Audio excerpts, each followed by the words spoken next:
Hello students, next lecture पे आते हैं। प्रीवियस लेक्चर में हमने न्यूमेरिकल्स किए थे इक्वेशन ऑफ मोशन के, और आज हम न्यूमेरिकल्स डील करेंगे फ्री फॉल की कंडीशन में। That is numerical on the basis of freely falling body या motion of freely falling body. तो देखिए, सबसे पहली बात बेटा, कभी भी जब भी हम फ्रीली फॉलिंग बॉडीज़ की बात करेंगे,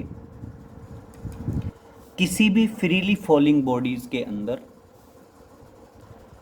इनिशियल वेलोसिटी होती है 0 और एक्सेलरेशन होता है +g।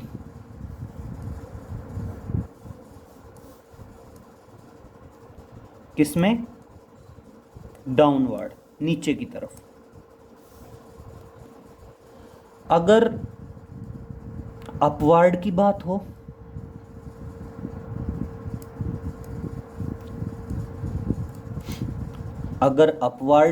हो, तो आप ध्यान रखेंगे एक्सेलरेशन होगा -g और फाइनल वेलोसिटी होगी 0, क्योंकि जब बॉडी अपवर्ड डायरेक्शन में थ्रो की जाती है तो उसकी वेलोसिटी कॉन्टिन्यूसली डिक्रीज होती रहती है। That's the reason acceleration is -g, and at the highest point, topmost point, the velocity will becomes equal to 0 and then body start moving downward। और उसके बाद बॉडी कहाँ मूव करना स्टार्ट कर देती है? डाउनवर्ड मूव करना स्टार्ट कर देती है। क्लियर? तो आपकी यही तीनों equations v is equal to u plus 80, s is equal to ut plus half 80 square and v square minus u square is equal to 2as। यही तीनों इक्वेशन ऑफ मोशन यूज होंगी। अगर मैं डाउनवर्ड मोशन के case में इन equations को transform करना चाहूँ तो ये इक्वेशंस आ जाएंगी v is equal to gt, s की जगह h यूज़ कर रहा हूँ, h is equal to half gt square and v square is equal to 2gh। Clear? ये इक्वेशन इस तरह से ट्रांसफॉर्म हो जाएंगी जब बॉडी डाउनवर्ड मूव कर रही हो।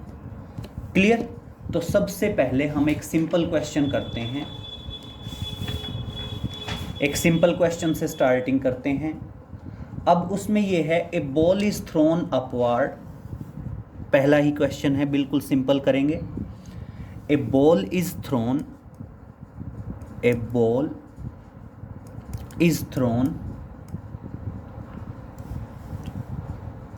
upward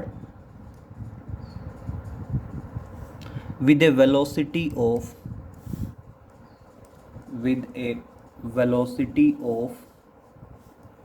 100 metre per second. अब क्वेश्चन है, how much time will it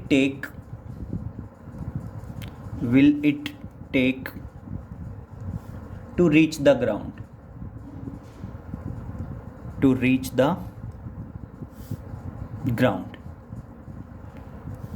और आपने जो एयर रेजिस्टेंस है, एयर रेजिस्टेंस को क्या करना है? नेग्लेक्ट करना है। क्लियर? तो देखो, एक तो पॉइंट क्या है, जनरली g की वैल्यू एग्जैक्टली तो होती है 9.8 मीटर पर सेकेंड स्क्वायर, लेकिन कई बार कैलकुलेशन इजी करने के लिए nearly equal to 10 metre per second square लेके चल लेते हैं। तो कंफ्यूज नहीं होना है, एग्जैक्ट वैल्यू 9.8 है। न्यूमेरिकल कैलकुलेशन में कई बार कैलकुलेशन को इजी करने के लिए 10 मीटर पर सेकेंड स्क्वायर लेके भी चल लेते हैं। क्लियर? तो अब यहाँ पे देखिए, इस क्वेश्चन को मैं दो तरीके से कर सकता हूँ। एक प्रोसीजर तो क्या है? एक प्रोसीजर तो है कि मैं अलग अलग मोशन लूँ, अपवर्ड मोशन अलग लूँ, डाउनवर्ड मोशन अलग लूँ। क्लियर? तो देखिए, पहले मैं अपवर्ड मोशन को स्टडी कर रहा हूँ। अपवर्ड मोशन में मैंने बॉडी को ऊपर की तरफ थ्रो किया, इनिशियल वेलोसिटी क्या है 100 मीटर पर सेकंड, और बेटा हाईएस्ट पॉइंट पे जाके फाइनल वेलोसिटी क्या होगी 0, और बॉडी अपवार्ड मूव कर रही है तो एक्सेलरेशन कितना हो जाएगा -10 ले लें -g। क्लियर, एक्सेलरेशन क्या होगा -g होगा। और अब टाइम कैलकुलेट करना है ना, तो देखिए टाइम के लिए मैं सिंपल इक्वेशन यूज़ कर लूँ, v is equal to u plus 80, v is equal to u plus 80। तो इस तरह से क्या आया 0 is equal to 100 -10t and t is equal to आ गया 10 सेकेंड्स। क्लियर, ये किसका आया अपवार्ड मोशन का टाइम आया। क्लियर, और कभी भी ध्यान रखना जितना अपवार्ड मोशन का टाइम होगा बिल्कुल एग्जैक्टली उतना ही क्या होगा डाउनवर्ड मोशन का टाइम होगा। तो कैलकुलेट करने की ज़रूरत नहीं है, जब भी इस तरह से हो तो अपवार्ड मोशन के टाइम को बोलते हैं time of accent, that is rise होने का टाइम। टाइम ऑफ एसेंट किसके बराबर होगा टाइम ऑफ डिसेंट के बराबर होगा, जो डाउनवर्ड मोशन का टाइम है उस टाइम के बराबर होता है जब भी इस तरह से कोई फ्री फॉल का क्वेश्चन दे रखा हो। तो इसलिए क्या होगा total time to reach the ground, total time to reach the ground is equal to 10 + 10 that is equal to 20 second, और ये आपका एग्जैक्ट आंसर आएगा। क्लियर, जितना टाइम अपवार्ड मोशन का उतना ही टाइम लगेगा डाउनवर्ड मोशन का। अब अगर मान लीजिए मैं डाउनवर्ड मोशन को करना भी चाहूँ तो आप कर सकते हैं। डाउनवर्ड मोशन के लिए अगर मान लीजिए मैं ये कहता हूँ कि भाई मैं ये कॉन्सेप्ट यूज़ नहीं करता हूँ कि time of ascent is equal to time of descent, तो आप क्या करोगे सेपरेट लेके चलोगे डाउनवर्ड मोशन। अगर आप डाउनवर्ड मोशन को भी लेके चलेंगे तो डाउनवर्ड मोशन में क्या आएगा initial velocity 0, acceleration +g। Clear, और यहाँ से अब इन दोनों क्राइटेरिया का यूज़ करके सबसे पहले अपवार्ड का अपवार्ड में डिस्टेंस कैलकुलेट कर लेंगे कि 10 सेकंड में कितना डिस्टेंस ट्रेवल होगा, और फिर उसी डिस्टेंस के बेसिस पे आप क्या कर सकते हैं ये फॉर्मूला यूज़ करके ये यूज़ करके आप टाइम की वैल्यू कैलकुलेट कर लेंगे। या फिर हम दूसरे तरीके पे आते हैं। अब दूसरा तरीका देखिए बेटा, ये शॉर्टकट मेथड है बेटा। बॉल को अपवार्ड थ्रो किया और वापसी में भी बॉल एट लास्ट कहां पे आएगी ग्राउंड पे ही आएगी। तो इसलिए ये फर्स्ट मेथड था, ये सेकंड मेथड है। इसलिए नेट डिस्प्लेसमेंट क्या होना है 0 होना है। आपका जो नेट डिस्प्लेसमेंट है वो नेट डिस्प्लेसमेंट क्या होना है 0 होना है। तो अब नेट डिस्प्लेसमेंट 0 होना है तो आप यहाँ से ये फॉर्मूला भी यूज़ कर सकते हैं, S is equal to UT plus half 80 square. S is equal to UT plus half 80 square. और यहाँ से आप क्या कर सकते हैं T की वैल्यू कैलकुलेट हो जाएगी आपकी। तो यहाँ से देखो T की वैल्यू कैलकुलेट किस तरह से होगी, T की वैल्यू कैलकुलेट कर लीजिए। S तो क्या है 0, इनिशियल वेलोसिटी कितनी है 100 T। क्लियर, और साथ में क्या आएगा जैसे बॉडी को इनिशियली कहाँ फेंका गया था अपवार्ड डायरेक्शन में फेंका गया था। अपवार्ड डायरेक्शन में एक्सेलरेशन क्या आएगा -g आएगा। तो देखना क्या आएगा दैट इज 1/2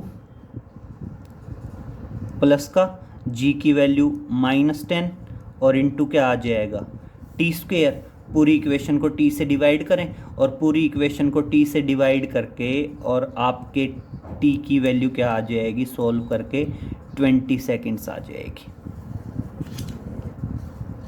और ये आपका आंसर है। क्लियर। कभी भी जब पूरा ओवरऑल एक ही कैरिड आउट करोगे तो उस टाइम पे जो इनिशियली सिचुएशन है हम वो ही लेके चलेंगे। क्लियर। एक क्वेश्चन और करते हैं, उससे अच्छे से क्लियरली समझ में आ जाएगा। देखिए,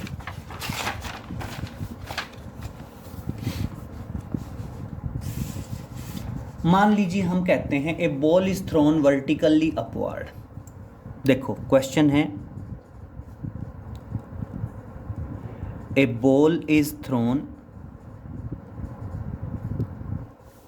vertically upward, that is vertically upward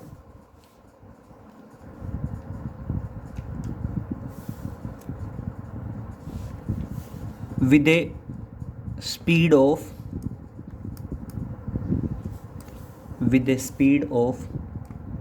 20 meter per second from the top of the tower, from the top of the tower। Clear.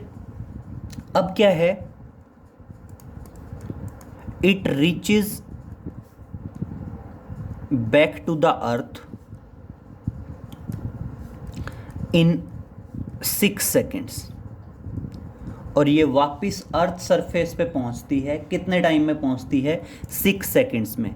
और मैं कहता हूं find the height of the tower. और क्या फाइंड आउट करनी है? टावर की height find out करनी है। तो देखिए, अब इस क्वेश्चन को भी हम सेम दो तरीके से कैरिड आउट कर सकते हैं। पहले क्वेश्चन को समझ लीजिए।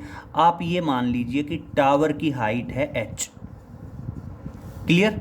टावर की हाइट क्या है? h। मैंने बॉल को अपवार्ड थ्रो किया, बॉल अपवार्ड गई, हाईएस्ट पॉइंट पे पहुंच गई, और उसके बाद वापस कहाँ आई? अर्थ सरफेस पे आई। क्लियर। तो यहां पे भी क्या होगा? एक अपवार्ड मोशन होगा और उसके बाद क्या होगा? डाउनवर्ड मोशन होगा। क्लियर। तो एक तरीका तो क्या है, अलग अलग लेके चलेंगे। पहले किसको डील करेंगे? अपवार्ड मोशन को डील करेंगे। तो देखिए, अपवार्ड मोशन को डील किया तो अपवार्ड मोशन में इनिशियल वेलोसिटी कितनी है? बॉडी को इनिशियली ऊपर की तरफ थ्रो किया गया था, कितनी स्पीड से? 20 मीटर पर सेकंड। फाइनल एक्सेलरेशन क्या आएगा? -g। और कितने टाइम तक बॉडी अपवार्ड मूव करेगी? इसके लिए हम क्या कर देंगे? फाइनल वेलोसिटी 0 और टाइम कैलकुलेट कर लेंगे अपवार्ड मोशन का।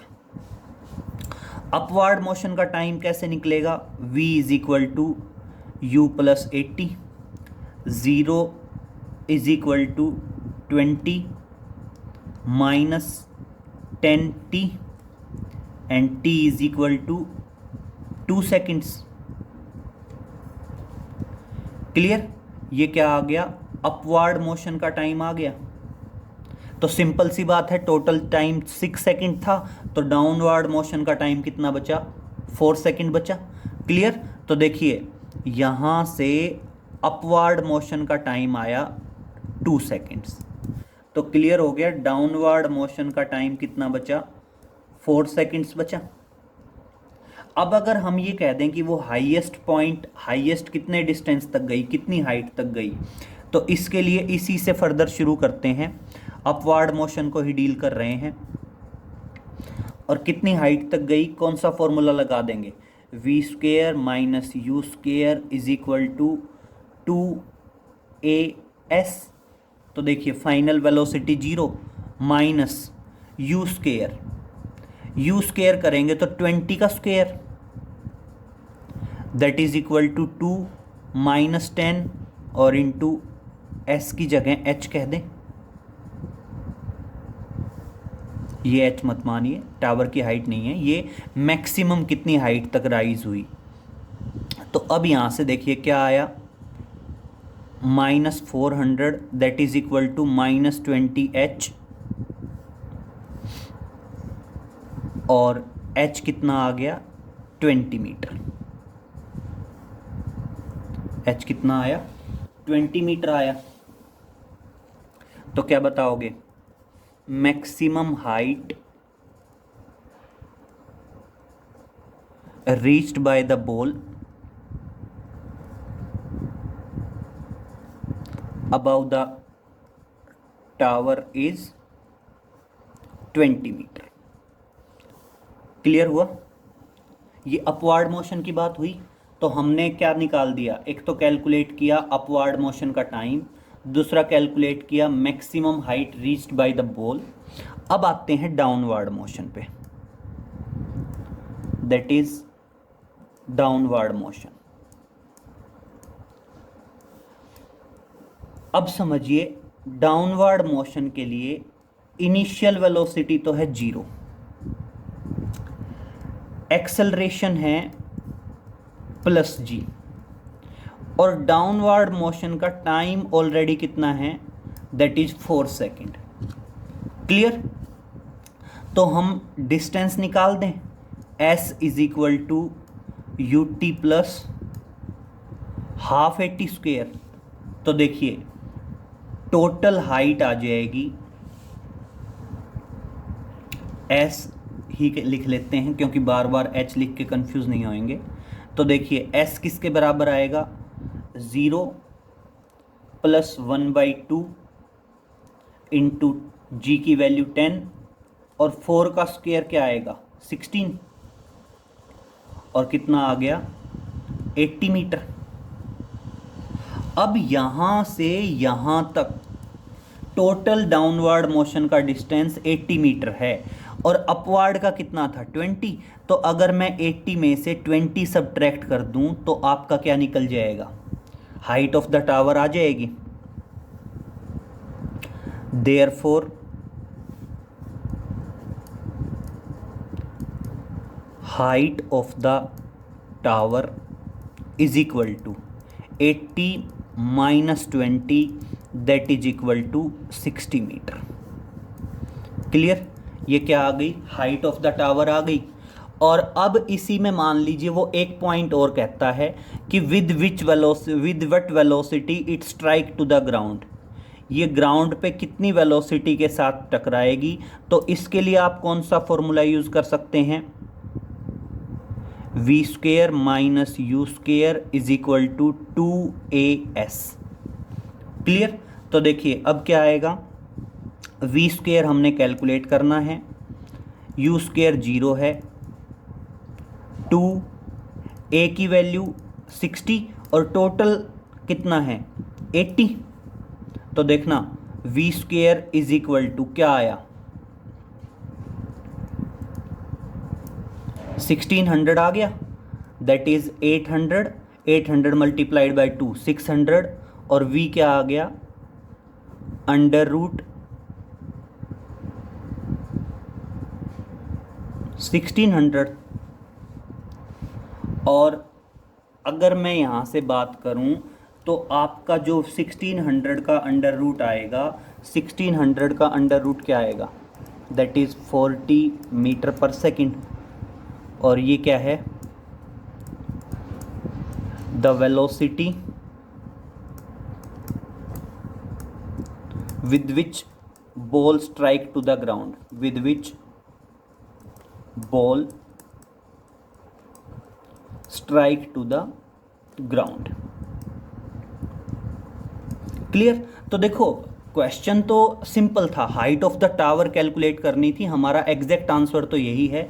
लेकिन मैं इसमें अलग अलग करके आपको सारे पॉइंट्स एक्सप्लेन करना चाहता था कि अपवर्ड मोशन का टाइम कितना होगा, बॉल मैक्सिमम किस हाइट तक राइज करेगी, डाउनवर्ड मोशन का टाइम क्या होगा, टोटल डाउनवर्ड डिस्टेंस क्या होगा, हाइट ऑफ द टावर क्या रहेगी, and ball with what velocity strike to the ground back, और बॉल वापस ज़मीन पे कितनी वेलोसिटी के साथ टकराएगी।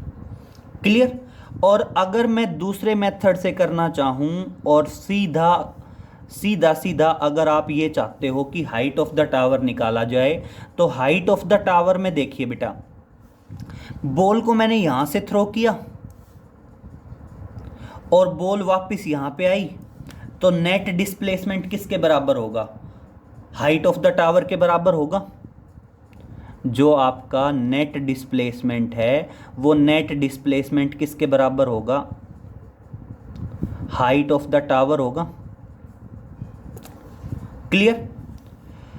बेटा हमारा डिस्प्लेसमेंट है डाउनवर्ड और बॉडी को थ्रो किया गया है अपवर्ड, और इसलिए इनिशियल वेलोसिटी लेके चलेंगे that is -20 metre per second square. Initial velocity क्या लेके चलेंगे? इनिशियल वेलोसिटी लेके चलेंगे -20 metre per second square. Clear? और बॉल को शुरू में इनिशियली अपवर्ड थ्रो किया गया था, इसलिए एक्सेलरेशन भी क्या लेके चलेंगे? तो देखो अब बॉल को हमने इनिशियली जहां थ्रो किया उसका मतलब नहीं है, बॉल ने नेट डिस्प्लेसमेंट कहाँ कवर किया? डाउनवर्ड डायरेक्शन में कवर किया ना net displacement. From the top of the tower it reaches to the bottom of the tower on the earth surface. तो नेट डिस्प्लेसमेंट डाउनवर्ड डायरेक्शन में है, इसलिए एक्सेलरेशन क्या आएगा? +g आएगा। बस ये एक पॉइंट है जो आपने समझना है कि नेट डिस्प्लेसमेंट डाउनवर्ड डायरेक्शन में है और नेट डिस्प्लेसमेंट किसके बराबर है? हाइट ऑफ द टावर के है। लेकिन इनिशियली बॉल को ऊपर की तरफ थ्रो किया गया था, तो इसलिए नेट डिस्प्लेसमेंट से अपोजिट डायरेक्शन में वेलोसिटी है, और इसीलिए इनिशियल वेलोसिटी को क्या लेके किया गया है? -20 मीटर पर सेकेंड आएगा वेलोसिटी, है ना। तो देखिए अब क्या आ जाएगा? नॉर्मल फॉर्मूला यूज़ कर देंगे, S = ut plus half AT²। और डाउनवर्ड और टोटल टाइम तो आपको दे ही रखा है कि टोटल टाइम कितना है आपका? 6 सेकेंड है ना टोटल टाइम। तो देखिए टावर की हाइट h किसके बराबर आएगी? Initial velocity -20 into 6 plus 1/2 into 10 into 6 का स्क्वायर। तो देखना h किसके बराबर आ जाएगा? -120 प्लस दैट इज 5, और क्या आएगा? 36 इंटू 5,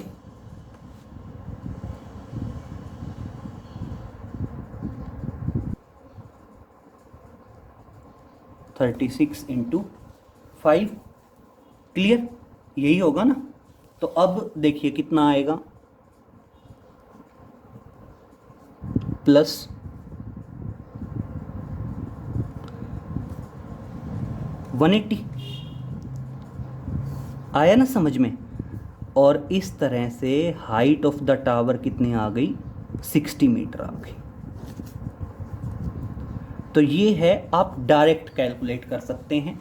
डायरेक्ट कैलकुलेशन में कभी भी ध्यान रखना, अब यहाँ पे नेट डिस्प्लेसमेंट डाउनवर्ड था, इसलिए एक्सेलरेशन भी +g लिया गया। लेकिन बॉडी नेट डिस्प्लेसमेंट से अपोजिट डायरेक्शन में थ्रो की गई थी, इसलिए इनिशियल वेलोसिटी क्या है? -20 मीटर पर सेकेंड है। बाकी आप डायरेक्ट निकाल सकते हैं। और अलग अलग सभी चीज़ें कैलकुलेट करनी हो तो अपवर्ड मोशन अलग करेंगे, डाउनवर्ड मोशन अलग करेंगे, और इस तरह से अलग अलग कैलकुलेट आउट कर सकते हैं। क्लियर? एक क्वेश्चन और देखिए,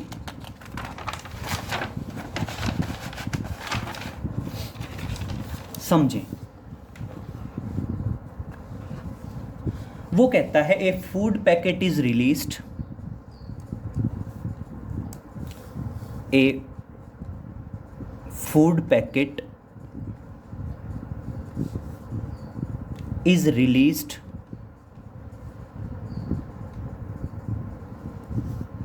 a food packet is released from the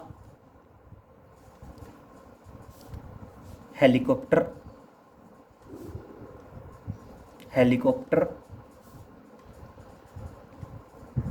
which is rising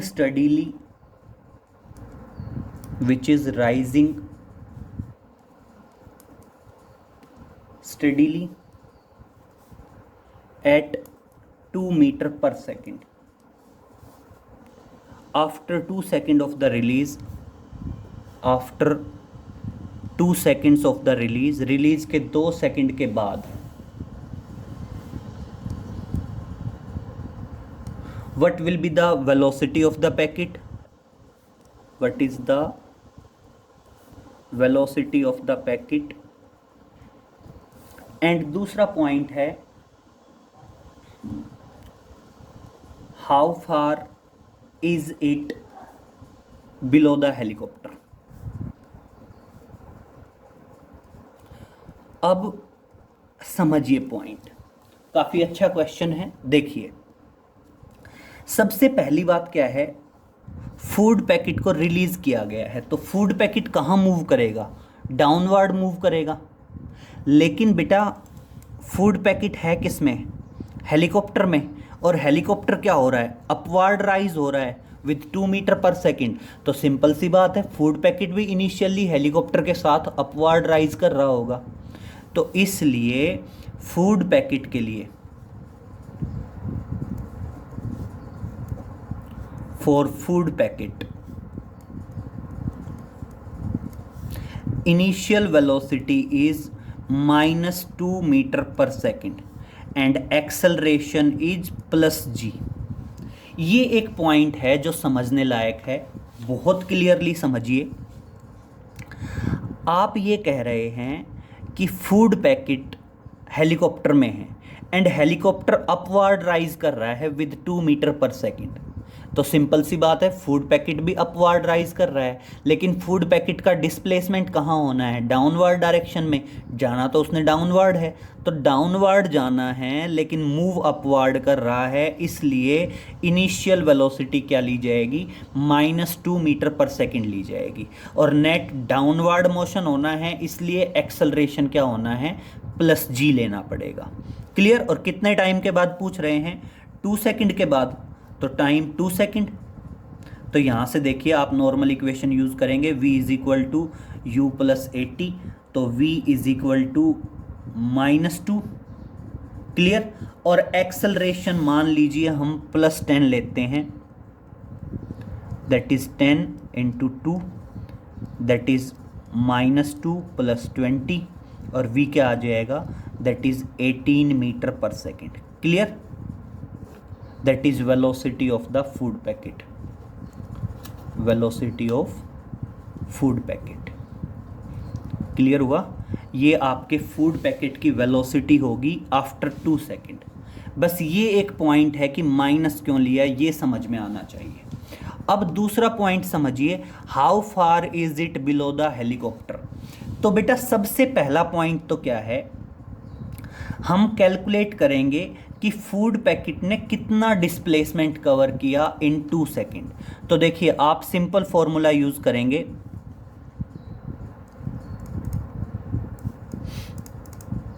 now the displacement of food packet. हम फूड पैकेट का डिस्प्लेसमेंट करेंगे तो सेम यही पैरामीटर्स यूज करने वाले हैं। और क्या यूज करेंगे? s is equal to ut plus half 80 square. तो देखिए, s is equal to initial velocity -2, time भी 2, प्लस 1/2, एक्सेलरेशन 10, और t का स्क्वेयर मतलब 2 का स्क्वेयर। तो क्या आ गया? -4 प्लस 20, और कितना डिस्प्लेसमेंट हो गया? 16 मीटर।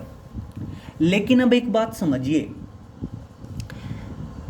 फूड पैकेट इतना डिस्प्लेस हुआ इन 2 second in the downward direction, but at the same time, at the mean time, helicopter is rising upward. तो बेटा 2 सेकेंड में फूड पैकेट इतना नीचे आएगा, लेकिन 2 सेकेंड में हेलीकॉप्टर भी तो अपवर्ड राइज हो जाएगा ना।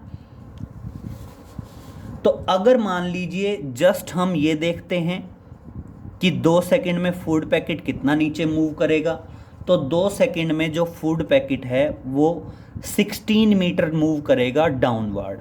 लेकिन अगर मैं एग्जैक्टली देखूं कि 2 सेकेंड के बाद फूड पैकेट और हेलीकॉप्टर के बीच का गैप क्या होगा, तो बेटा 16 मीटर तो फूड पैकेट डाउनवर्ड मूव कर चुका होगा और बेटा 2 सेकंड में 4 मीटर हेलीकॉप्टर राइज कर चुका होगा। तो दोनों के बीच का गैप एग्जैक्टली कितना रहेगा? 20 मीटर रहेगा।